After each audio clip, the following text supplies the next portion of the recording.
5 dimensions, 10 kingdoms, 9 cities, 1 story. Welcome to Arclanders Assemble, the weekly podcast of the Arcverse. Each week, Teamverse will take you on a guided tour from the streets of Arc to the icebound islands of Celestium. There'll be GMing tips, world-building advice, plus monsters, heroes and lore. Join us for this ride through our 5th edition compatible universe and answer the call to arms, Arclanders Assemble!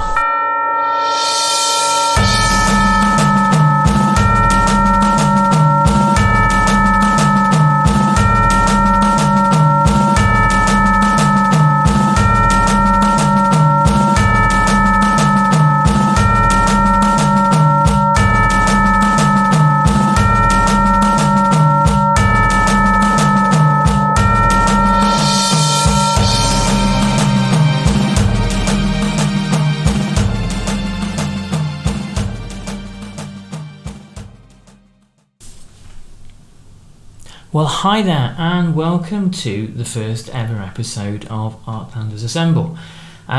Before I get into talking about all the cool stuff we've got coming up for you in the show, I thought it would only be polite, only be proper to talk a little bit about what Arclands is, where it's from, and why we're making this show in the first place.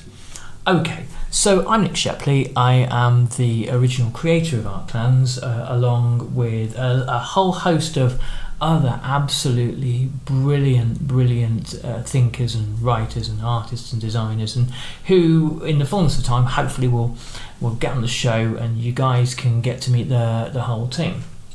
Just me today. And Arclands is a universe that's currently working on 5th edition D&D, or compatible with that. Sorry, just kind of note from the lawyers. And in the future, it's going to be transitioning eventually to its own mechanic. Then we won't have to worry about sort of such legal ups and downs. Anyway, it began 7 years ago on a dark, stormy night, as these things always do. Not I, but my wife had just had our first son, our first child, my son, and there we were, he and I. My little boy and me at 4 a.m, him wanting a feed and me wandering around the living room, wondering exactly where life is going. If you haven't had the the miracles of 4 a.m. Baby feeds at the moment, trust me, you will have that existential stare into the black hole question. Where it's all going, what we're all doing, why we're here, what the point is, and why have I never created the fantasy universe that's been in my head for several decades and put it down on pen and paper in the way that countless writers have. And so that was the seed, that was the moment, the moment of decision. And from there I contacted a handful of local creative types that I knew and said, shall we make a fantasy universe? And they all said yes. We stumbled along and mumbled along and tripped up and didn't know where we were going. We knew we wanted to do something in the field of role-playing, and then we learned that the kind folks at Wizards of the Coast would let anybody who was willing and really able to read a few legal paragraphs to use their games mechanic, to use the basic system, 5th edition system. And so we began to adapt Arclands for 5th edition. But there was always a thing we had in mind. We started off with the basic idea that all roleplay gamers, in fact all people, are creative at their heart. And the way, of course, all roleplay gaming is creative. But what we wanted to do with Arclands was to unleash that creativity further. And also we were colossally lazy. The idea that we would create a roleplay game and create new spells seemed to be absurd. Why would you do that?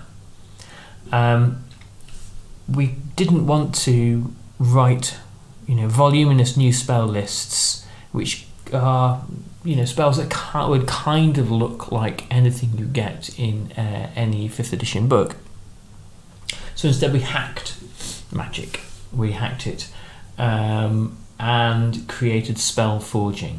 Now Spellforging is what sets the Arclands Universe apart. Spellforging is our system, and it has been done before. We're not claiming this as to be solely unique by us. That would be wrong. The more you find out about when you write your own roleplay game is that there are no new ideas. There's nothing that hasn't been done before.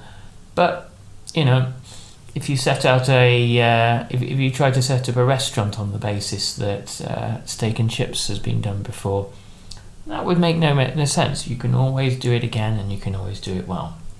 So we created a system for spell creation, and we tied this into and wove this into the lore of the Arclands universe. And the lore goes something kind of like this.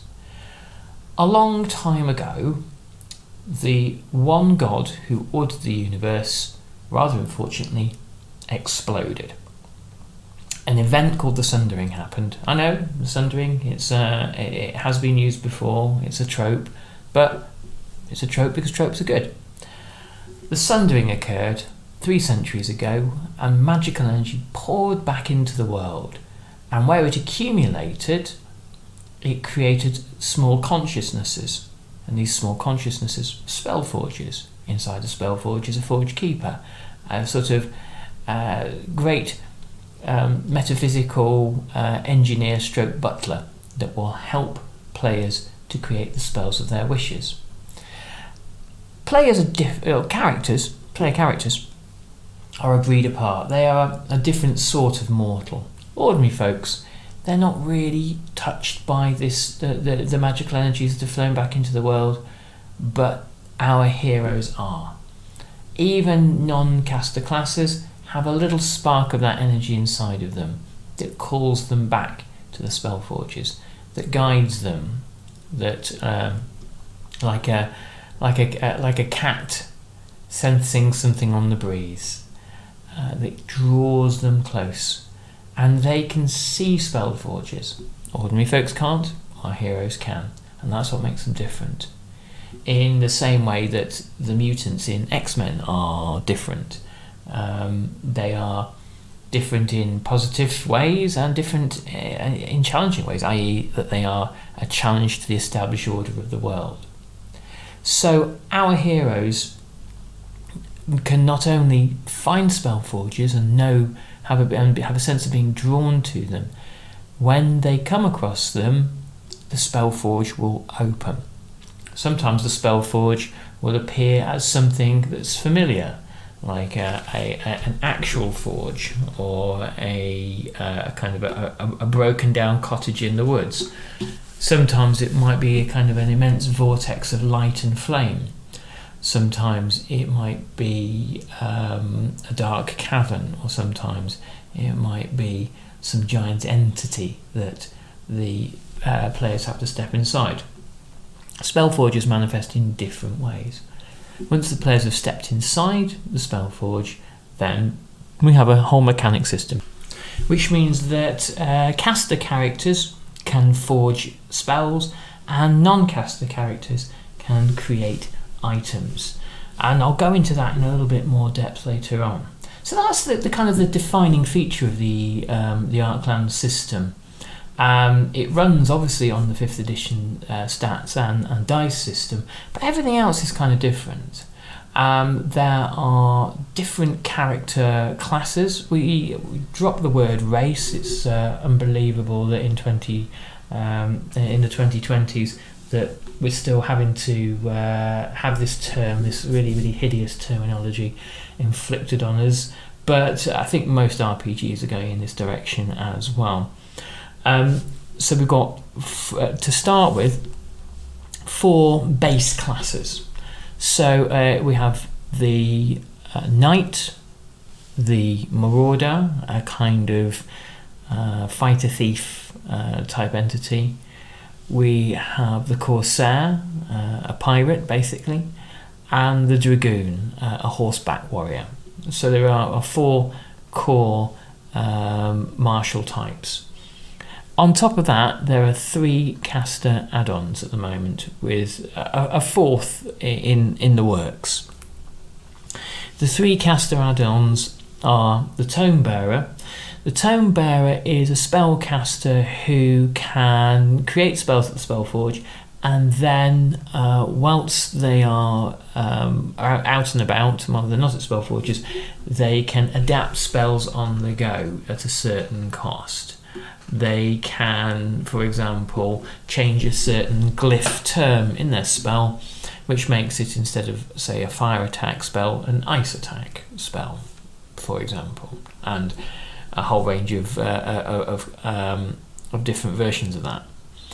Then we have Fate Weavers. Fate Weavers, again, can Spellforge, but what they can also do is see the golden strands of the weave hanging around, as they tend to do, and weave them into everyday objects. A Fate Weaver that's stuck without a weapon might find a gauntlet and then weave the magical weave into it, and have for a short period of time, a powerful battering implement that can do a huge amount of, quite a bit of damage.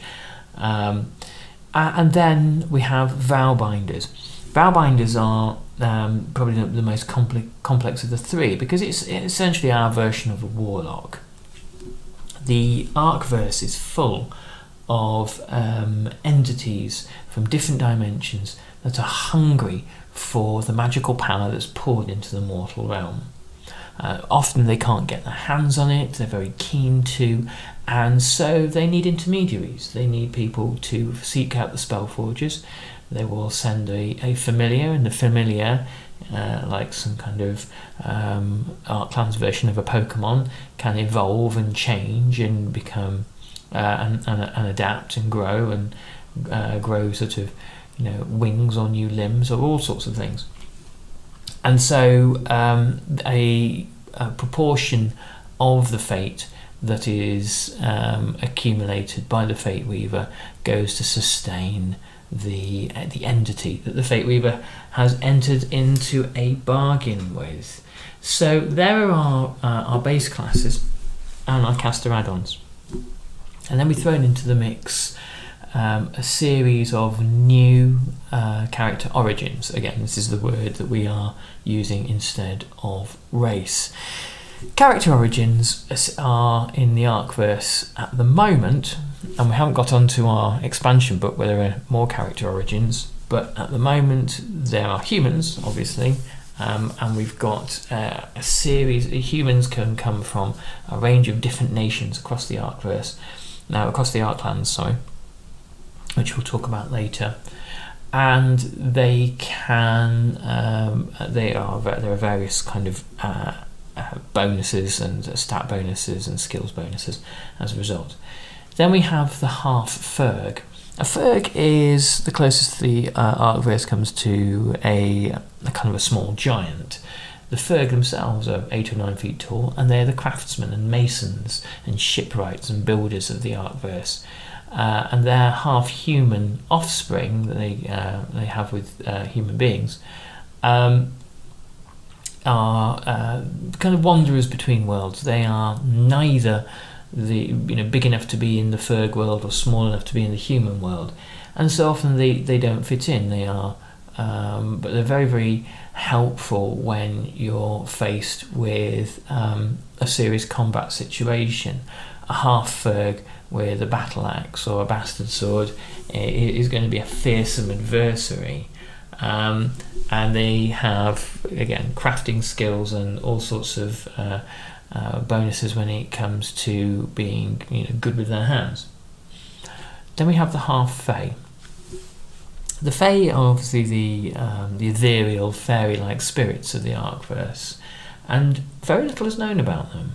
They seem to have suffered some kind of terrible traumatic fate, and they are concentrated in a huge dark forest called the Scarvald in the southeast of the continent of Astis, which there will be all sorts of links to maps, by the way, in the show notes here, so you can check all that out.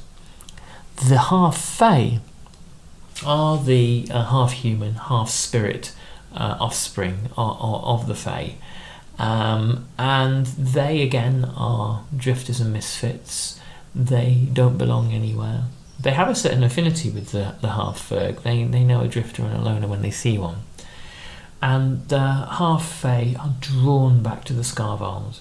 There is a sort of a kind of a ceaseless desire to pull them back there, as it is the only thing that they can equate to with being a home. And yet it's a place where they don't belong either. The half-fae fall into two categories, the Roki and the Goi. The Roki are the half-fae offspring of rock or earth spirits, and so they look a little more troll-like, a little more, I say troll, but imagine Rumpelstiltskin, and you're close. And the Goi are kind of more ethereal, taller, more slender, and they are the kind of the children of the woods and the meadows and the rivers, and they have a variety of additional powers and abilities. And then we have the Chorale. The Chorale are mutants. They are humans who were mutated during the Sundering. When this vast tsunami of magical energy poured into the world, then it had this huge effect on human beings. Some were just obliterated by it, and became kind of disembodied consciousnesses, of which we'll go into another time. Others became the Chorale, and they are the least known and the most secretive of all the humanoids in the Arclands at the moment. The Chorale have a number of physical mutations, from multiple limbs through to in some cases no limbs, no arms, and they can use the power of thought and low-level telekinesis in order to be powerful adventuring characters. The thing about the Chorale is that they can't spellforge, so their abilities have to come from mind powers, and so that helps to kind of balance the character out a little bit. The last thing we want to do is create characters which are just overpowered, and in a way Arclands was a kind of a reaction to the overpowering that often happens in 5th edition, and it was about trying to recomplexize magic. One of the formative conversations of Arclands between the three of us, the three founding members, was the idea that magic had become too ubiquitous in lots and lots of roleplay games. So, for example, when magic is every day, is the Harry Potter version of magic, it ceases to be magical. It's just a handy technology, and if you like that sort of thing, that's great. But the whole point about magic is surely its mystical and mysterious nature. Magic in the Arcverse is, I suppose, the equivalent of like an industrial accident. It's this gigantic spill of this powerful stuff that's seeped everywhere and is changing things. And nobody exactly knows how or why. There aren't magical schools, there aren't wizards in towers with reams of books on things. I mean, there are people that are starting to accumulate that kind of stuff. There are fragments of old texts and things that have come from other dimensions that are better at explaining how magic works. But lots of people are still in the experimental phase, the pioneering phase of magic, which will last for many centuries to come in the Arcverse.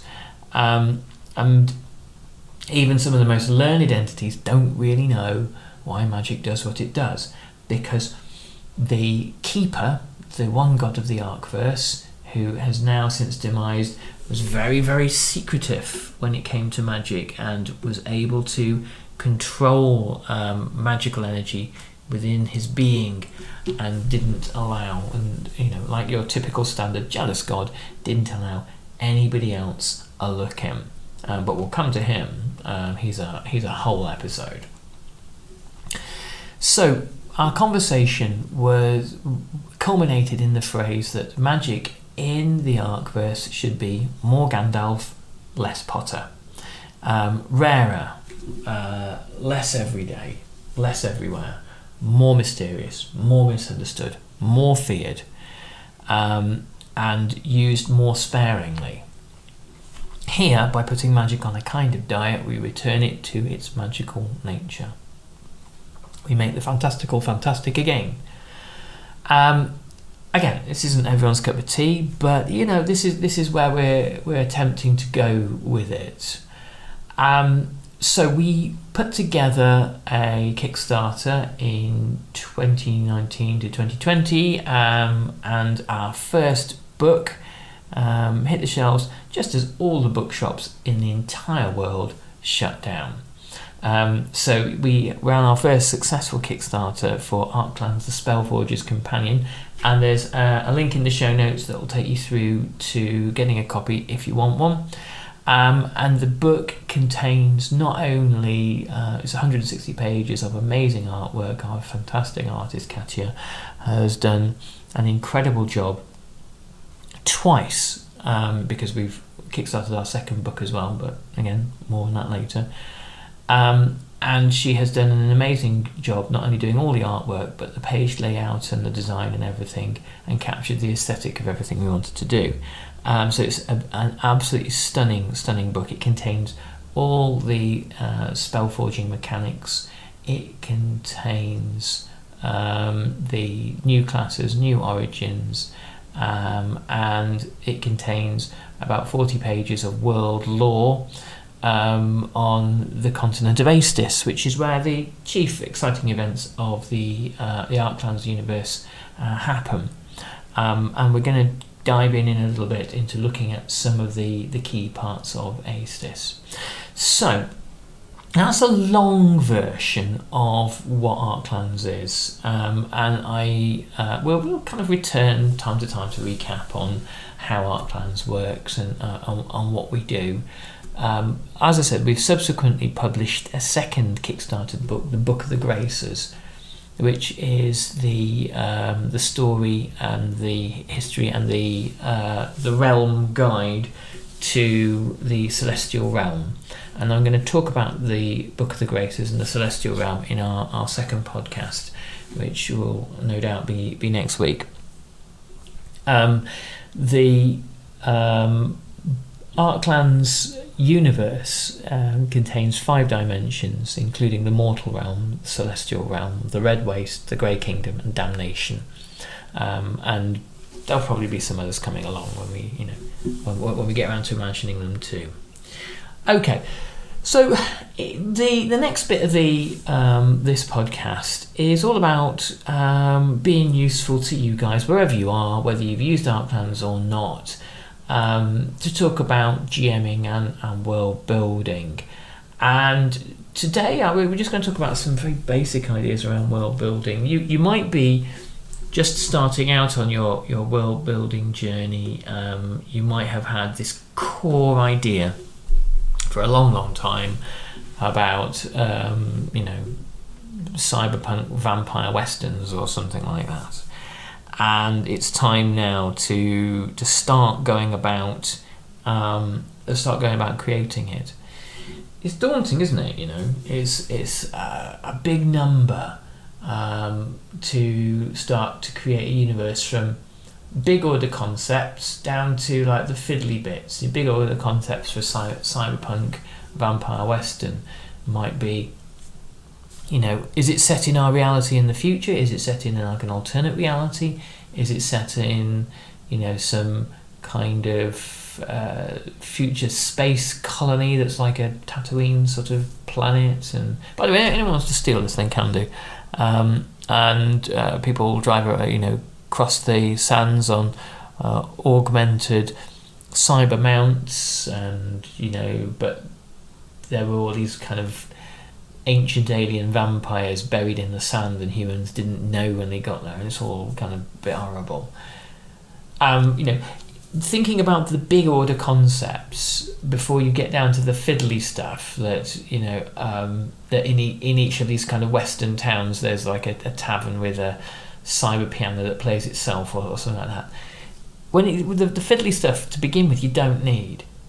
And what you'll find is if you mix the fiddly stuff in with the big order stuff, it will very quickly become dated and obsolete, or will look out of place, or get in the way. And it's the big order stuff that shapes the little order stuff. So let's say we're going with this idea that human beings in the 23rd century are colonized outer space, and there's a rim of planets on the edge of a star that they've colonized. They've gone through an expanse-style wormhole, and on these planets, the vampiric dead of a long-dead kind of race of alien, so origin of aliens, those kind of space bastards, have been buried in the sand. Humans come along and do their typical human hubris thing. They start fiddling with things and poking things like kind of the naughty children they are, and they awake these creatures, these sort of cybernetic Nosferatu type things, and that's your big narrative.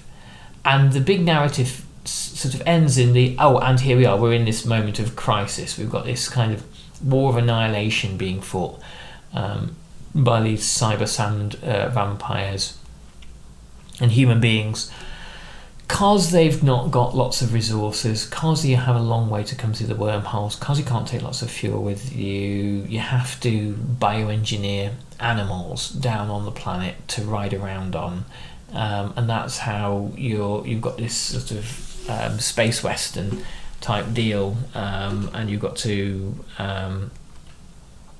ride around. Otherwise, the question is, why don't we just use masses of super technology to get us out of this problem? And the why don't we just questions are always really, really useful ones.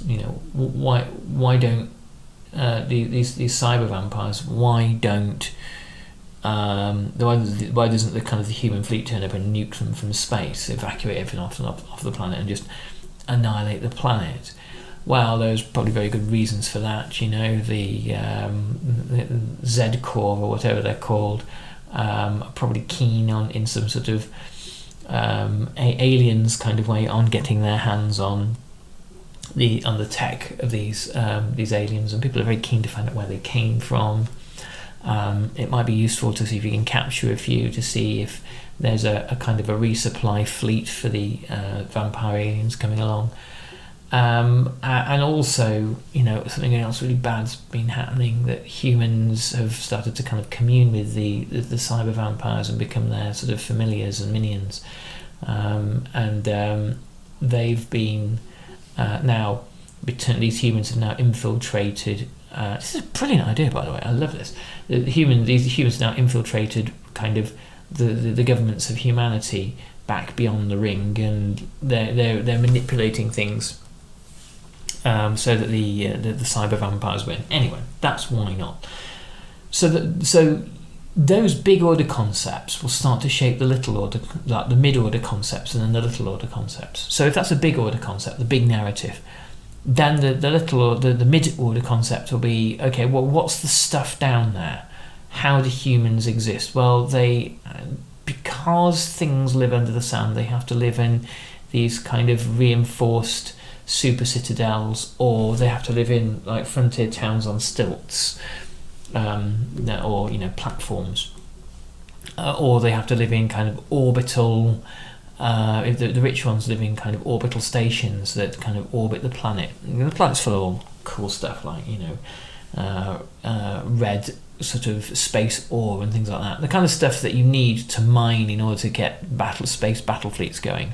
It might even be that this planet is midway between one place and another, and sort of space, and where there's some distant space wars being fought, and so battleships turn up, they fuel up, and space fleets turn up and they fuel up with this ore that comes off the planet, because that the frontiers people are mining and then shipping upwards into orbit.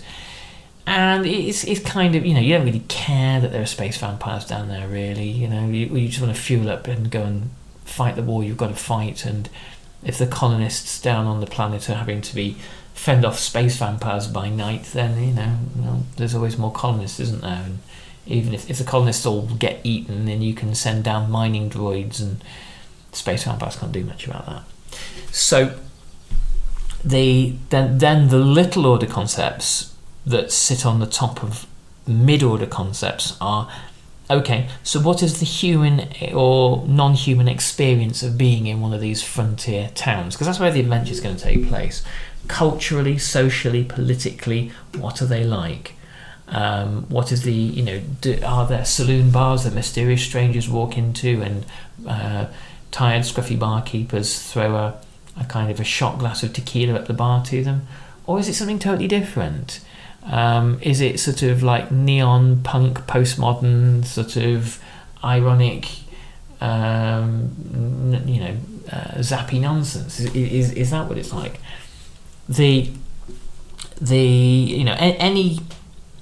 Anything that's based on a genre needs to have some of the kind of the conventions of the genre, because if you deconstruct it too much, it all turns into a big postmodern mush, or post-structural kind of mush, and that's all right, I suppose. But we need to have conventions help us make sense of things, so we can place it and go, oh yeah, this is like a cybernetic western in space with Nosferatu vampires. It gives us a kind of a useful shorthand. So I would caution against taking away all conventions and sort of eroding them, saying, well, that's what you get in all westerns. The bartender throwing a shot glass at the bar, or the lone gunslinger. Yeah, that's why it's a western. So when you're thinking about all of this, you no doubt have like a massive brainstorm, and you can filter out the brainstorm into three kind of columns: big order, mid order, and small order concepts. The major stuff, the kind of the world's tectonic plates. The minor stuff, or the mid stuff, how human beings show up in all of that, what their civilizations and communities are like, and the fiddly stuff, what culture, what politics, what society, what technology does that therefore lead to? And it's the does that therefore lead to that's the key bit. This is why you can't do the fiddly stuff first, because if you try to, the fiddly stuff will eventually contradict the major stuff, or it'll look out of place, or it won't make sense. For example, you start off with your vampire western space world, and you decide, you've got your big order concepts, and you decide in there that there's like a cool wizard, or that there is a kind of a secret underground base of assassins. You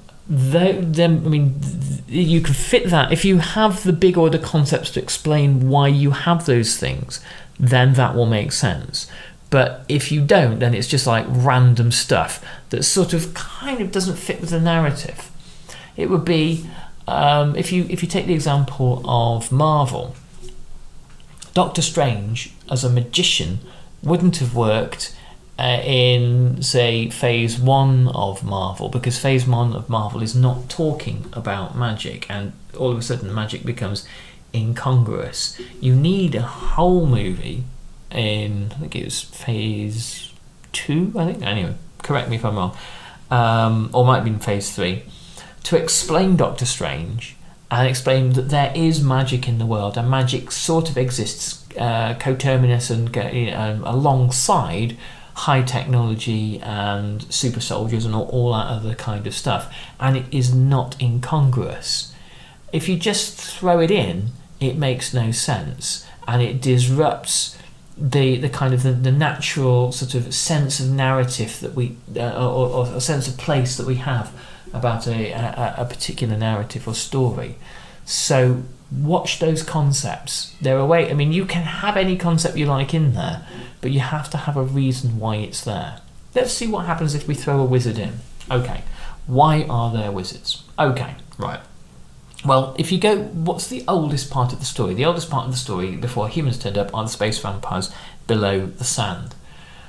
So what if, knowing that there were space vampires there was a group of people scattered across the galaxies who have been watching space vampires for a very long time.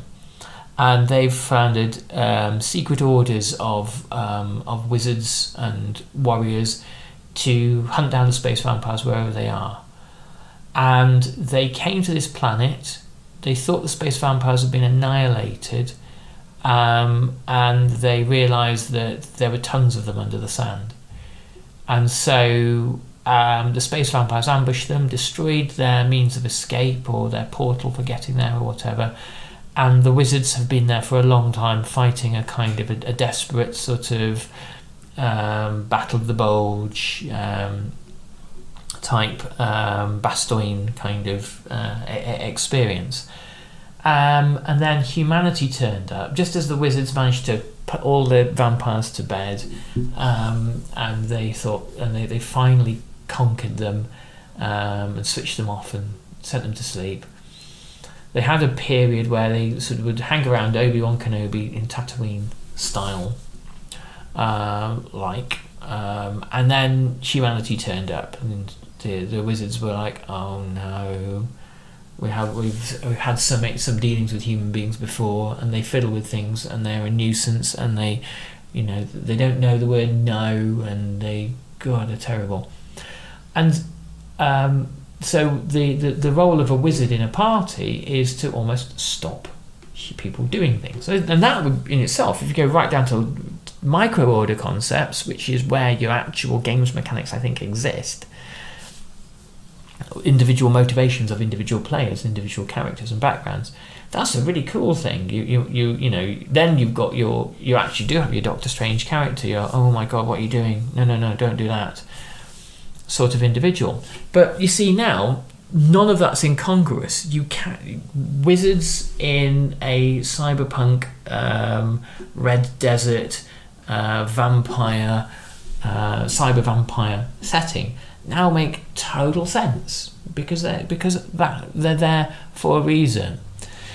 You must have experienced this in watching a movie at a certain point, where you see a character and think, yeah, why did you put that character in? What are you trying to communicate to me? Because we all know that we're involved in this little game with the filmmaker. The filmmaker's trying to tell us something, and they give us a little puzzle to decode, and we go, okay, we'll decode it. You've got a cowboy with a black hat and a cowboy with a white hat. I wonder if this is significant in some way. And then they mess with the conventions a bit, and you have, revisionist westerns, Clint Eastwood, Unforgiven, all that, all things flipped upside down, and that adds to our pleasure of working it out, of going, yes, it's not as clear and morally clear-cut as it seems. And then you have a really bad film where somebody throws in a character, and the character doesn't seem to conform to the plot or have a role, or they're just sort of there, and you think, I find this frustrating. That's what the experience of a roleplay game where the world building doesn't make an awful lot of sense. Of like, well, why are we talking about pianos in bars with vampires? That's the key bit. And if you imagine vampires below the sand, popping up at night with their glowing red eyes, will be something so unbelievably terrifying and horrific and monstrous and frightening that it would shape the entire culture of all the individuals left on, in this kind of border outpost planet that's kind of forgotten about, and the knowledge that probably the passing space fleets, they're not going to help you. That would fundamentally shape everything. So you've got to kind of step inside that mentality. How do people here see the world? How do people in Night City and Cyberpunk see the world? What kinds of sort of existential despair do people exist under when it's kind of the natural world has been destroyed?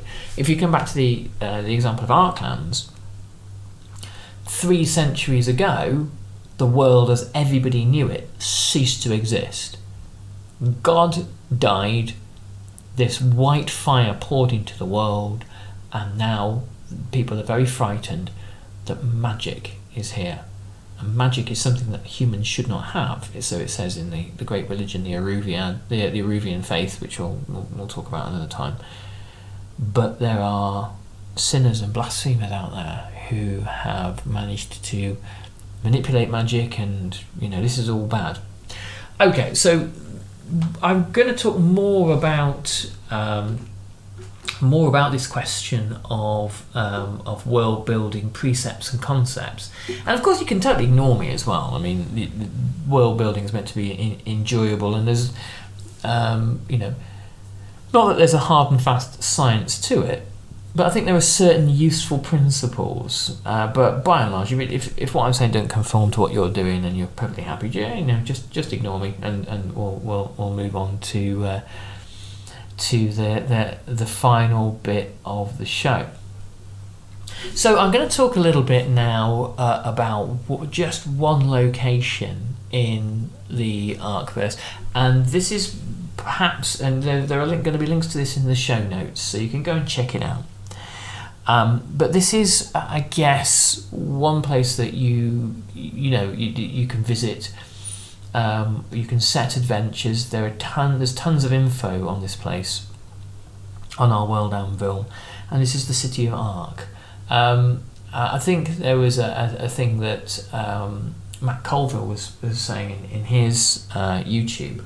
He said that he really liked a port city, because a port city is where everyone from all over the world can wind up, no matter whether you're a half Fae, a half Ferg, a human. And do you know what? I forgot a character origin, and I'll tell you about those in a moment. Or a Jiraki. The Jiraki, by the way, are from Aloris, the great rainforest in the south. They are amphibian humanoids who re-emerged in the world as a result of the Sundering. And they are hunters and fighters and trackers, ideal for, not that we have rangers in the Arcverse, but ideal for a kind of a ranger-based sort of character. But anyway, so that was my omission. My apologies. So Arc is the kind of the former great metropole of the world. It was the capital of the Arc Empire. The Arc Empire is the second great empire of Aestus. The first was the Van Empire, then it was the Arc Empire, and now we're kind of into an Italian city-states type deal, where you have Arc, which is still financially and economically number one, but it has a military rival in the nearby city of Duran, and it has other rivals that want to steal its wealth and its dominance of trade. When you get off the ship at Arc, you step into a series of streets on the waterfront called Storm Row. Storm Row is a district that is populated, as these places are, by sailors and thieves and dockland officials and old warehouses where things are hidden.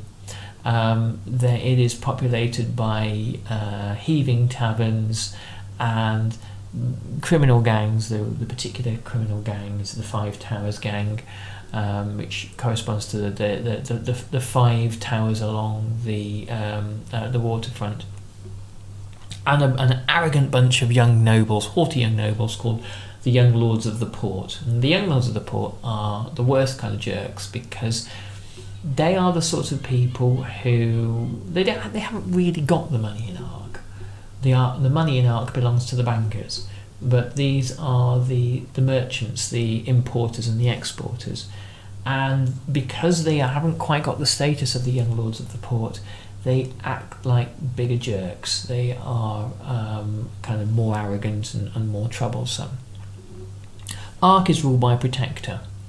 When the Arc Empire fell, and the Arc Empire covered most of the continent, when the Arc Empire fell, it was replaced. The emperor, who was supported by a nobility, was replaced by a protector, essentially a military dictator, who was supported by the banks and the gentry class. The nobility were purged.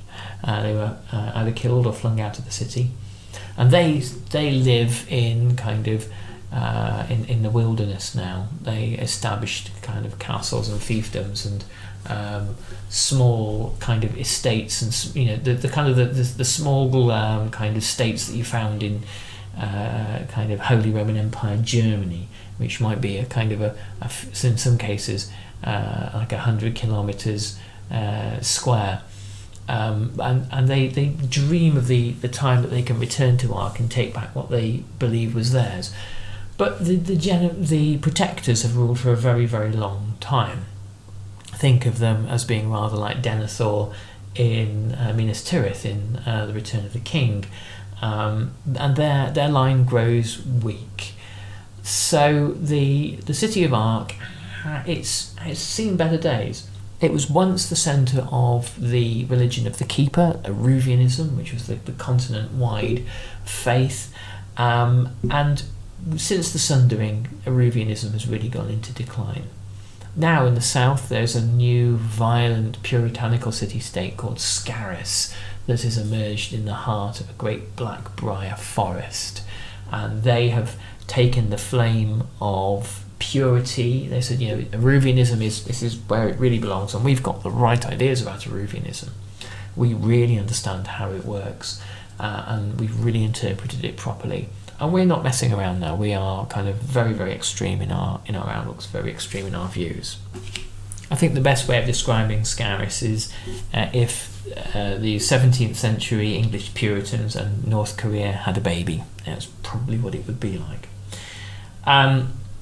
So Arc is this really interesting place. A city that is kind of at the pinnacle of its glory. Sometimes that's a bit boring, because it's too perfect. A city that has been something glorious in the past and now is struggling, is experiencing the decline that perhaps all cities do. It's the ideas aren't there to regenerate it, to rebuild it into something new. And Arc particularly has been strangled slowly by one insidious force, and that is its ruling class. Arc is ruled, as mentioned, mainly by the bankers of Arc, and the bankers of Arc rule by issuing debt. Arc itself has what we call a fiat currency. It has a paper currency called the levat, and the Arcish levat is very, very valuable. The reason why it's very, very valuable is because nobody ever defaults on the debts that are owed to moneylenders in Arc. If you do default, you're sent to a debtor's prison, which is more terrifying than even the workhouses of Victorian England. This is a place of no return. It's designed not to punish debtors, but to destroy them. As a result, the Arcish moneylenders are able to sell bonds. They're able to sell debt, and the reason why they're able to sell debt and keep those bonds at a high value is because nobody will ever dare default. It's like owing the mafia money. You will pay. And that means that the Arcish economy, Arc is kept artificially wealthy on the back, not of slavery, but on the back of a monstrous debt prison. And the inmates are, of course, subject to slavery, but it becomes impossible to pay these debts off. And the point is to make sure that the debts are never defaulted on in the first place. So what I really like about Arc is that here we have this kind of Minas Tirith, if you will, with a deep, dark, dirty secret. And isn't that so much like the world we inhabit? Arc's main rival is a city-state called Dran, and Dran is like the Sparta or the Prussia of the Arclands. It is a state based on militarism, whereas Arc itself is more akin to, say, what London has been throughout its existence. It's a state based on commerce and finance and the power of money. And it remains to be seen whether the power of militarism or the power of commercialism will prevail. But history has shown us that militarism is in many ways no match for the power of money. These city-states, Scaris, Duran, Arc, Herenis, the library city, Hothis, the city of spirituality, Wardenhall, the maker's city, Teor, the great marketplace, and Gol, the flooded ruins, and Dankare, the mausoleum city. All these cities exist within the Arclands, which I guess is kind of analogous to the Mediterranean of the classical world. Though the Arcland setting isn't classical, it's kind of high Middle Ages. But there is this centre of world civilization around this inner sea, this is the Greater Arc Sea. And then the periphery of the world are wilder, poorer countries on the edges of the continent, such as Gotharan, Vesca, Aloris, the Via, Dalmarar. In fact, actually, Vesca and Dalmarar, they've got quite a bit of money. The Mill Lands, and then the great, terrible realm that everyone fears of Mordekan, which is ruled over by the Cull, a fallen grace. Anyway, the grace is a whole other story. We'll get to that. You'll find me saying that a lot throughout this podcast. But the graces were the original children of the Keeper, and they're kind of free range now. They're doing their own thing. So, Arc is a great place to situate your adventures. It's full of complex social, complex kind of social interactions and intrigues.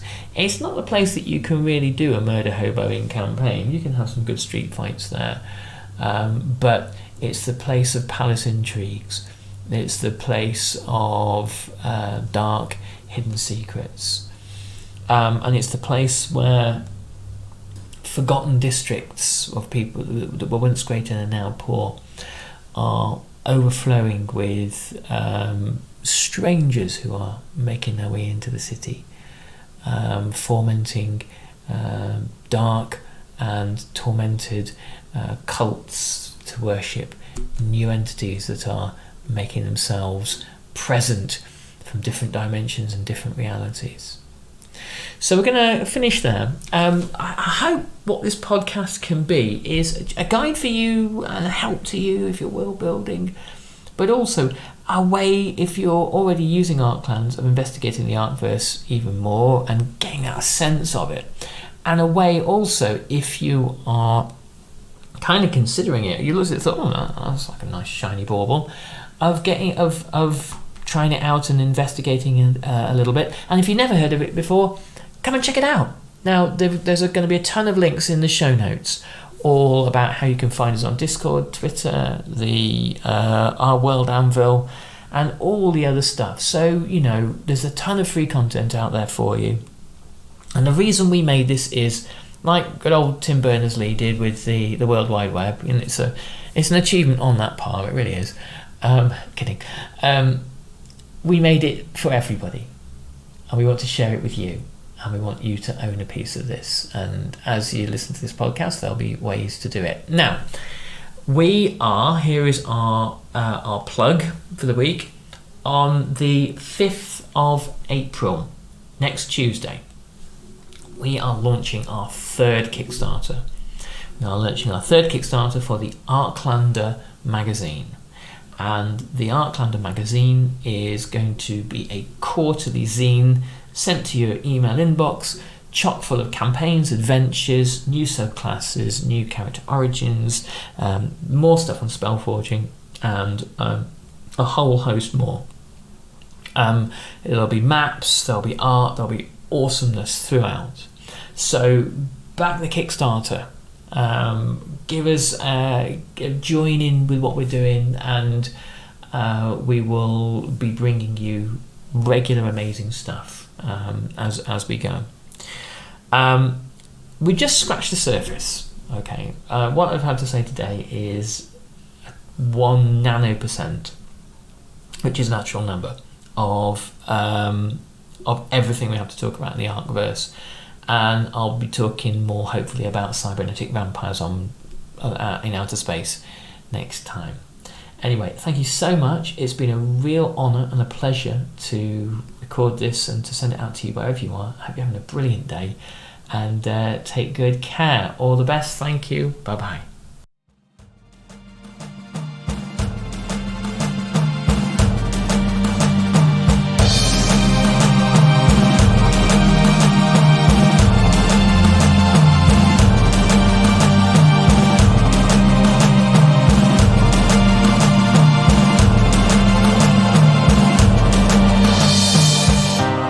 If you enjoyed Arclanders Assemble, remember to subscribe to this podcast and share it with your friends, or give us a shout out. We'll need an army to stop the darkness that's coming.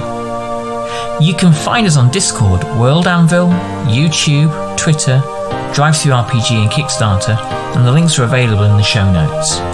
Catch next week's episode on iTunes, Spotify and all good pod hosters, and come and find us on social media. We'd love your feedback.